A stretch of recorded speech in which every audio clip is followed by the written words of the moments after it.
তো হাই বন্ধুরা, তো দেখতে পাচ্ছ একটা আমি খরগোশের জন্য সেট আপ বানিয়েছি। তো সেটটা কেমন লাগছে, ভালো হলে লাইক করবে। তো দেখতে পাচ্ছ এটা হচ্ছে আপেলের দুটো পেটি। এই আপেলের পেটি আমি দেখতে পাচ্ছ এই পেটি, এই পার্টিশন মেরেছি এই সাইডে দুটো খোপ একসঙ্গে জয়েন করে। আর এখানে আমি একটু নেট লাগিয়েছি। আর এখানে একটা দরজা আছে। আর এই যে লক করেছি।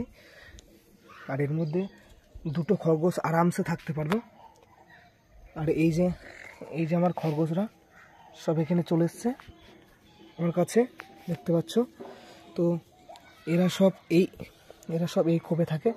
আর এই যে আমাদের পায়রা এখানে রয়েছে, গিরিবাজ পায়রা রয়েছে। তো দেখতে পাচ্ছ তোমরা এই যে খোপটা। আর আমার এখানে কিছু খোপ রয়েছে, এই যে পাখির খোপ আর এই যে পায়রার খোপ রয়েছে। আর এই যে ছোট্ট একটা খরগোশ আর এই একটা খরগোশ রয়েছে এখানে।